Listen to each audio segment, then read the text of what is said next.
Hi guys, good morning po. So ngayon ay pupunta tayo ng Bolinao and bigla pong umulan kanina. And guys, so ready na po tayo. Ako na yung body phone holder. Tapos yung mini bag natin kasi wala namang laman. Yung camera stand, tapos yung folding chair, helmet. And guys, way to Bolinao. Dapat may wiper yung salamin mo. Tama? Nagpa-fog na. So ito pangalawang stop ulit namin kasi biglang umulan. Tapos dire-diretso na kami yan. May mga part na biglang aambon, tapos liliwanag, meron namang sobrang init guys. Pero tinawad na namin hanggang marating kami ng Bolinao. At ayan na nga guys, yung view, nandito na po tayo. At ang una po nating destination ay dito sa lighthouse. And guys, so nakarating na po kami ng Bolinao. Yan po ang ating manager, financer, provider. Meron tayong environmental fee na 40 pesos isa, pero pwede nyo nang gamitin sa lahat ng tourist destination sa Bolinao. Meron din po silang binigay na mapa at kung saan pa yung mga area na pwede nyo puntahan. So ang first po naming destination ay dito po sa Cape Lighthouse. Ito yung view natin dito guys.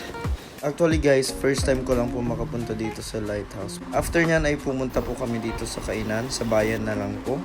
Bago po kami dumiretso sa next destination namin dito sa Bolinao Falls. Hey guys. At bago kami bumaba ay nag-order muna kami ng buko juice. Saan daw po galing yung tubig ng falls? Sa Bukal. Saan po yung Bukal? Sa dulo. Saan Sa po yung ilalim. dulo? Bukal pala siya, akala ko sa dagat. Magandang falls po, 1, 2, 3. Lahat naman po maganda sir. Ang falls fan kasi, yung pagkakaiba ko na ito yung pinakamataas. Tsaka malakas talaga. Tapos sa falls 2, mas mababa siya. More on rock formation. Yun ata yung mas maluwang po ata yung 3 eh. Oo, maluwang siya, napahaba. Ito na ang ating buko shake. Yan guys, so naghanap po si Kuya Francis po ng damit niya. Magkano na yung budget mo sa damit mo? Tag 50 daw. Challenge. Pure cotton. Tsaka Hanes po siya. At ayan na guys, pababa na po tayo ng Bolinao Falls 1. Sa pagkakaalala ko, dito yung batch outing po namin noon sa Bolinao Falls 1. Ayan, marami na pong nagbago.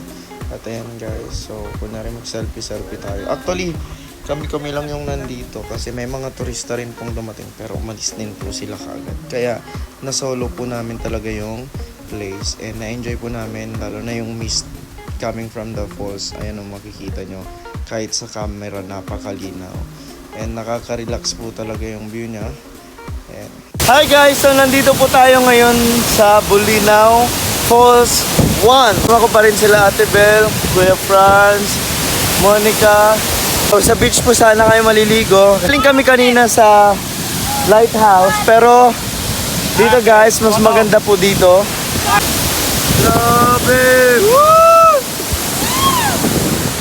Mas malakas po yung bagsak ng falls ngayon compared sa pagpunta ko po dati. Kasi syempre rainy season ngayon.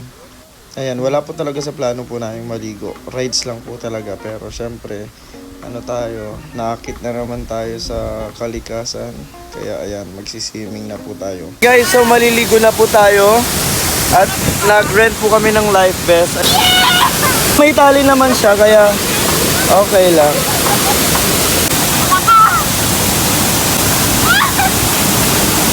Then, struggle is real kasi hindi po talaga ako sanay magpapa. And guys, kaya pag pumasyal kayo dito, maganda rin po yung mga ganitong season. Mag-ingat lang po talaga kayo. Kaya yun guys, thanks for watching. Follow for more. Bye!